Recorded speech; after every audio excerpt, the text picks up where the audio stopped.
Всем привет! Я уже снимала видео, где говорила о том, что здоровье в нашей жизни не самое главное. Но сама же всем всегда в первую очередь желаю именно здоровья. Не потому, что это избавит нас от всех проблем, а потому, что это действительно самое сложное испытание, результат которого зависит не от нас.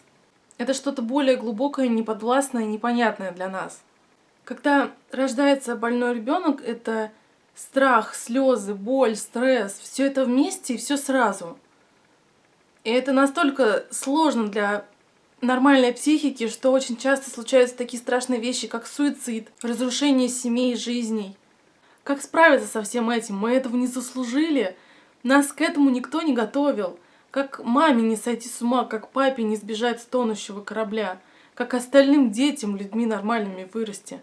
Как вырасти инвалиду, когда на него смотрят так, как будто он испортил всем жизнь.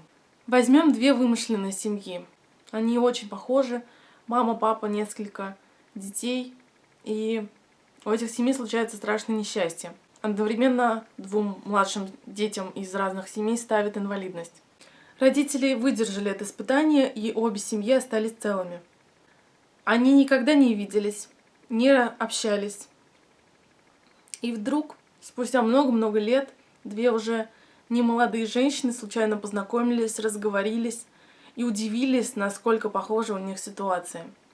Они начали взахлёб рассказывать друг другу про свою жизнь, но если поначалу им начало казаться, что они говорят со своим отражением, то постепенно они начали понимать, насколько они ошибались. Эти две нисколько не похожие женщины смотрели друг на друга. Первая хвасталась своими достижениями в реабилитации сына. Вы что, не были ни разу за границей? Вы очень много упустили. Вторая женщина скромно слушала. Затем она рассказала, что они приняли ребенка таким, какой он есть. Мама не работала и сидела дома с ребенком с инвалидностью. Лечили они его в местных реабилитационных государственных учреждениях. Со временем они завели еще одного малыша. Папа зарабатывал немного, но тем не менее хватало на то, чтобы оплачивать детям их кружки и устраивать бюджетный, но все-таки отдых на море раз в год всей семьей. Они не добились больших результатов в реабилитации своего ребенка-инвалида, но тем не менее они смогли устроить ему комфортную, качественную жизнь. Это была не богатая, не знаменитая. Это была обычная семья, счастливая, у которых один из детей был с инвалидностью. А родители постарели и больше не могут ухаживать за ним. Дети выросли, обзавелись каждой своей семьей, но они все равно очень любили своего особенного брата.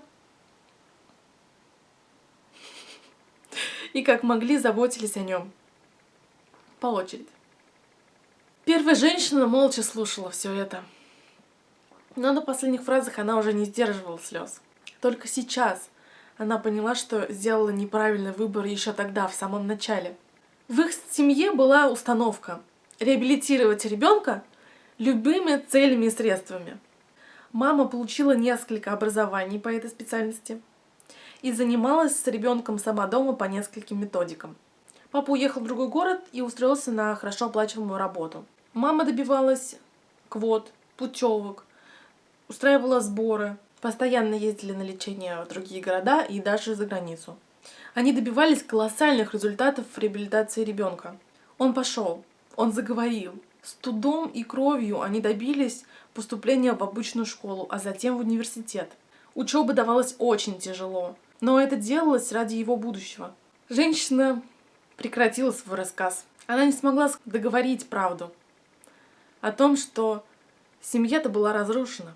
Папа в другом городе уже давно нашел себе другую женщину, для которой он не был способом заработать денег на новую реабилитацию.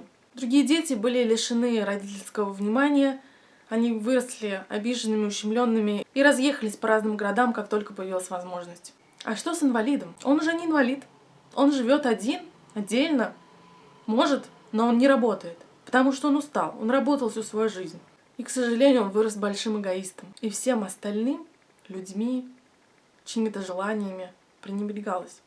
Потому что всю его жизнь все было ради него, ради его будущего. Он вырос пупом земли. Вот такая каша творится в моей голове. Мне кажется, что если существуют реальные семьи, которые смогли найти компромисс между двумя этими историями, золотую середину, если люди смогли взять лучшее из той и из другой ситуации, то это просто настоящие герои, не знаю, которым нужно ставить памятники. Я как человек, который не может похвастаться сильным духом, близка больше к варианту, когда нужно думать больше о семье в целом, чтобы не класть на алтарь здоровья особенного ребенка. Знаете, жить только ради того, чтобы достигнуть каких-то результатов, ради его более нормального будущего. Как-то так. Кстати, не забывайте подписываться на мой инстаграм. Я сейчас очень стараюсь более активно вести свой инстаграм, выкладываю там почти каждый день фото и видео, между прочим. Делаю там для вас сторис. И не забывайте подписываться на наш канал и на канал Леруси, между прочим. Переходите по ссылкам внизу под видео. Вот такой Мишка со мной сидел все время, записывал вместе со мной видео. Всем пока! Подписывайтесь на наш канал и ставьте лайки. Пока-пока-пока!